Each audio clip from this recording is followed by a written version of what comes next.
자, 이런 가운데요. 조 전 장관의 논문 표절 의혹이 다시금 이슈가 되고 있습니다. 어제 서울대가 조국 전 장관 박사 논문 표절 의혹에 대해서 조사하겠다는 입장을 밝힌 겁니다. 영국 옥스퍼드대 갤리건 교수의 논문에서 다수 문장을 베꼈다. 크레이그 브래들리 교수의 독일어 판결문을 요약한 부분을 또 베꼈다. 제가 연구진성위원회에 국감에서 나온 문제가 제기이기 때문에 한번 검토해달라고 얘기를 할 수 있겠습니다. 장윤철 평론가님, 서울대가 어제 저희 채널의 단독 보도로 조 전 장관 박사 논문 표절 의혹 조사를 시작했다. 시점이 참 의미심장한데 저희가 어떻게 받아들여야 됩니까? 글쎄요, 서울대에서 일부러 검찰 조사라던가 소환 조사를 염두에 두고 이렇게 발표를 한 것 같지는 않고요. 내부적으로 아마 검토하는 시간을 거쳤을 겁니다. 왜냐하면 이 박사 논문 표절 의혹 같은 경우는 어느 날 갑자기 하늘에서 뚝 떨어진 의혹이 아니라 그 이전에도 자유한국당 아까 나왔던 곽상도 의원도 그렇고 여러 의원들이나 시민단체에서도 의심스러운 부분이 있다고 지적을 한 내용입니다.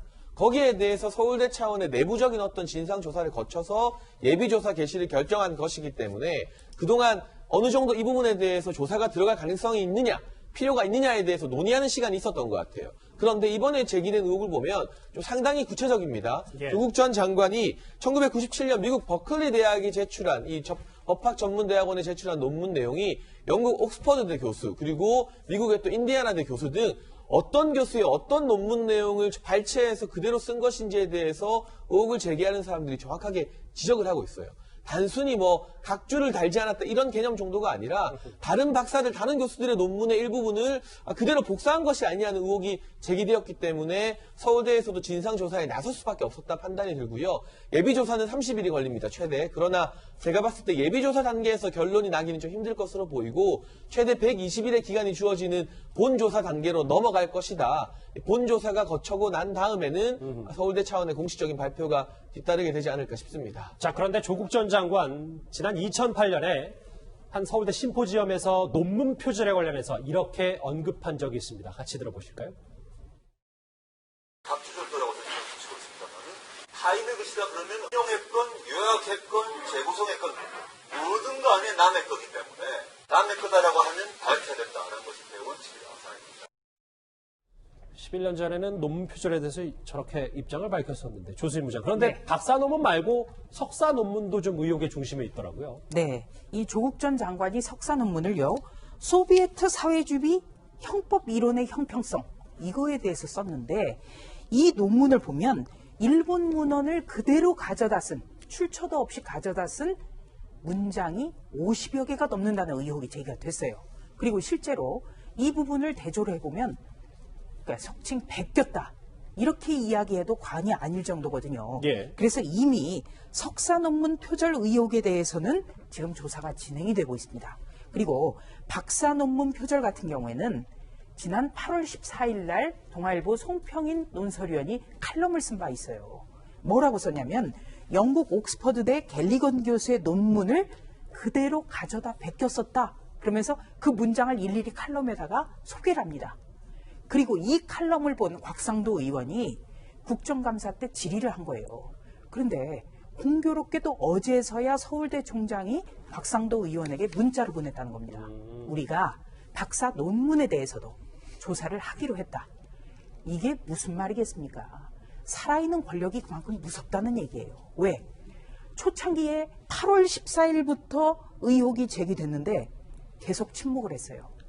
살아있는 권력이. 근데 이제는 장관이 아니니까. 그리고 장관에서 물러났고 그리고 검찰 수사가 점점 정경심 교수라는 부인에서 조국 전 장관으로 가고 있기 때문에 서울대에서도 이렇게 판단을 내린 것으로 저는 봅니다. 알겠습니다. 지금 부인도 구속 수감 중이고 조 전 장관 오늘 검찰의 첫 조사를 받고 이제 검찰의 칼날이 계속 조 전 장관 턱 밑으로 향하고 있습니다. 근데 이런 와중에 김종욱 교수님. 네. 조만간 입시 비리 관련해서 공범으로 공소장에 적시된 딸 조민 씨도 검찰 조사를 받을 것으로 예상이 되는데 그런데 본인의 카카오톡 메시지에 이런 글을 써놔서 또 여러 가지 또 얘기들이 나오고 있는 것 같은데. 있네요. 세상이라는 게 항상 이 또한 지나가겠죠. 근데 문제는 뭐냐면 지나가는 과정에서 무엇이 남느냐의 문제인 건데요. 전 뭐라고 하더라도 여하간 이 사건을 통해서 20대 청춘들의 가슴을 아프게 한 건 사실이기 때문에 예. 이 또한 지나가더라도 그건 분명히 남을 거다라는 거고 또 이 사회가 이것을 치료하지 않게 된다면 또한 큰 상처로 남을 거라는 생각이 드는데요. 일단 말씀하신 것처럼 검찰은 사문서를 직접 위조해서 딸과 엄마가 같이 위조해서 이 문제에 관련해서 사문서 위조했다고 얘기하는 것 같은데 제가 볼 때는 그 정경심 교수 딸은 그런 것 같아요. 당시 이런 식으로 스펙을 쌓는 건 당연했던 상식적인 것으로 생각하는 것 같고요. 그런 측면에서 이게 큰 문제일까라고 하는 측면도 분명히 있는 것 같아요. 본인 스스로 생각할 때는. 그리고 또 본인이 그런 얘기도 했죠.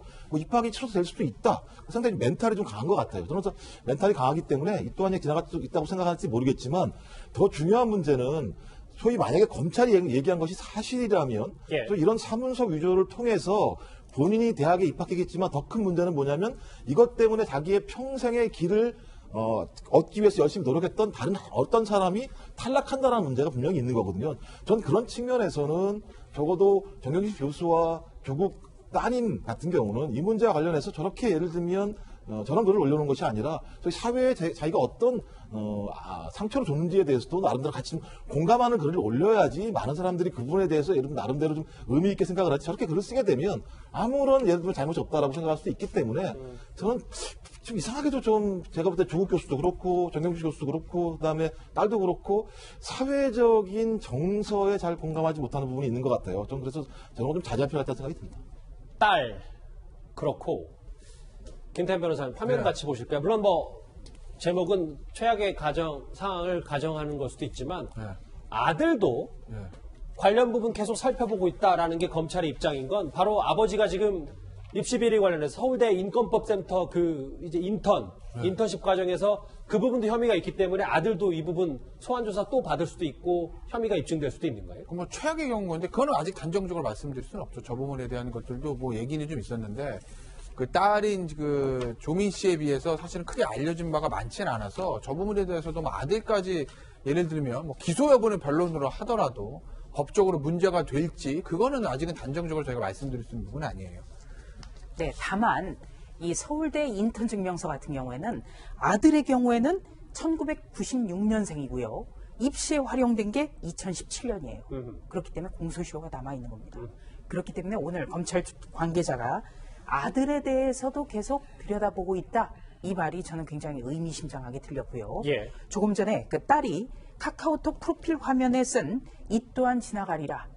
이게 미국의 유명한 여류 시인인 스미스라는 여류 시인이 쓴 시입니다. 네. 굉장히 유명해서 우리도 자주 인용을 하는데 이 시는요. 고난도 지나갈 것인데 지금의 안도와 행복도 지나갈 수 있다라는 글귀가 담겨 있어요. 그런 내용이 있어요. 그래서 이 조민 씨가 이 시를 끝까지 읽어봤는지는 저는 알 수 없지만 일희일비해서는 안 될 것 같습니다. 알겠습니다. 딸과 아들 남은 혐의, 의혹 얘기까지 정리를 해봤습니다.